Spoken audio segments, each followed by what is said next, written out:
COI éprouve des difficultés à identifier les nouvelles provinces de la République démocratique du Congo après le découpage territorial de 11 à 26 provinces. Il se confie à son enseignant des technologies de l'information et de la communication qui, en classe, demande aux élèves de faire la recherche sur le net et d'utiliser les données recueillies dans un programme qui affiche le nom de la province, son chef-lieu et sa superficie en Python ou en C. Bonjour! Dans la suite de notre cours sur les tableaux, nous verrons aujourd'hui les tableaux multidimensionnels. Mais avant cela, rappelons ces quelques notions. Nous avons appris qu'un tableau en algorithme est un ensemble de valeurs portant le même nom de variable repérable par un nombre appelé indice. Dans les précédents cours, nous avions également vu le langage Python.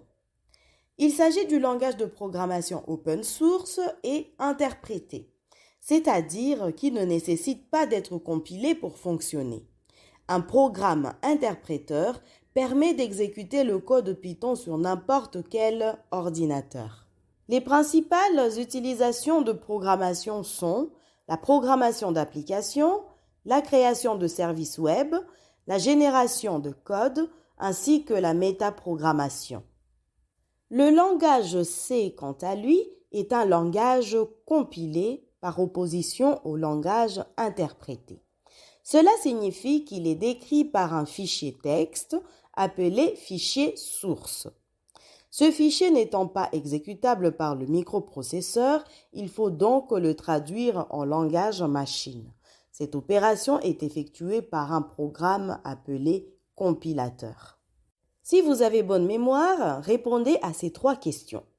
Première question, énumérez les manières pour déclarer un tableau en algorithmique. Deuxième question, identifiez les principaux avantages du langage Python. Troisième question, donnez le rôle de chacun des groupes de composants élémentaires qui constituent un programme en langage C. Voyons maintenant les tableaux multidimensionnels. Les tableaux à plusieurs dimensions sont très utiles. Ils permettent en particulier de représenter des matrices. Par exemple, char, écran, entre crochets 24, entre crochets 80. Écran est un tableau composé de 24 lignes et 80 colonnes. Ce tableau est complété par des caractères, d'où la syntaxe char. Int, matrice, entre crochets 100, entre crochets 100.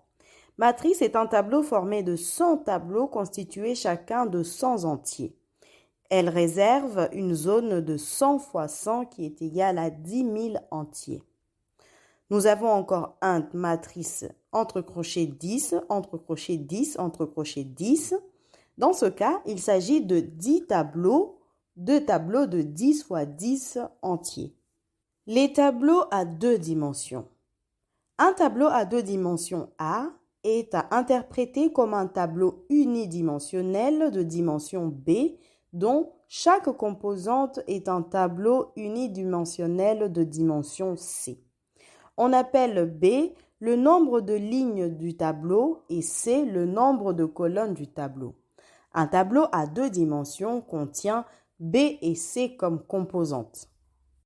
L'informatique nous offre la possibilité de déclarer des tableaux dans lesquels les valeurs ne sont pas repérées par une seule coordonnée, mais par 2 coordonnées. Un tel tableau se déclare ainsi. Tableau, case, entre parenthèses, B,C en numérique. Ceci indique à l'algorithme de réserver un espace de mémoire pour B fois C entier et lorsque l'utilisateur aura besoin de l'une de ces valeurs, il les repérera par 2 indices. Tableau à n dimensions.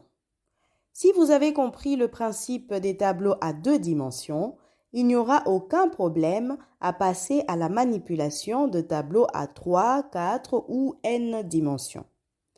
Un tableau multidimensionnel est un tableau dont les valeurs peuvent elles-mêmes être des tableaux qui vont à nouveau pouvoir contenir d'autres tableaux, etc.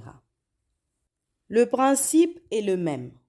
Si je déclare un tableau professeur, entre parenthèses 2, 4, 3, 3, il s'agit d'un espace de mémoire contenant 3 fois 5 fois 4 fois 4 qui est égal à 240 valeurs, l'indice de départ étant 0. Chaque valeur y est repérée par 4 coordonnées. Voici sa déclaration. Prenons l'exemple suivant afin de comprendre l'utilité d'un tableau à plusieurs dimensions. Le jeu de dames et du déplacement des pions sur le damier. Notre jeu est composé de 64 cases noires et blanches. Notons qu'un pion sur une case blanche du damier peut se déplacer sur les 4 cases blanches adjacentes.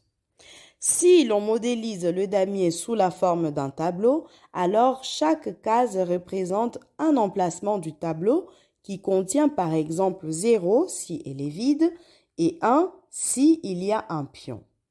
On attribue comme indice aux cases les numéros 1 à 8 pour la première ligne, 9 à 16 pour la deuxième ligne et ainsi de suite jusqu'à 64.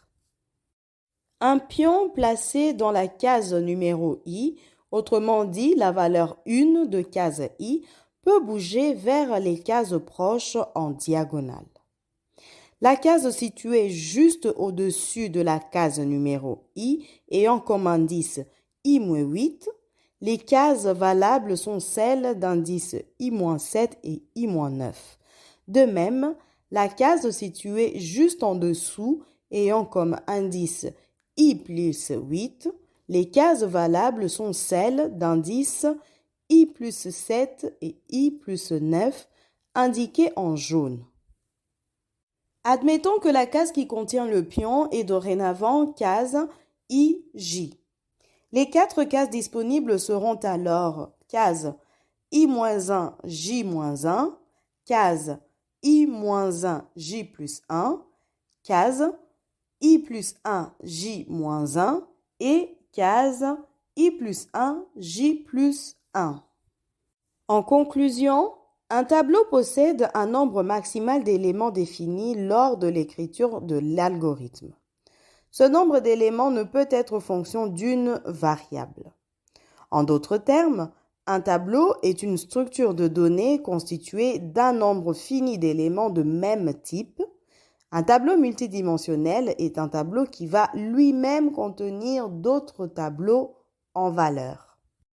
Pour terminer, c'est à vous de répondre à ces questions. Première question, différencier ces valeurs. Deuxième question, afin d'aider l'élève COI dans l'identification des nouvelles provinces de la République démocratique du Congo, comme indiqué dans la situation de départ, faites une recherche sur le net et utilisez les données recueillies dans un programme qui affiche le nom de la province, son chef-lieu et sa superficie en Python ou en C. C'est tout pour aujourd'hui. Bon travail et à bientôt!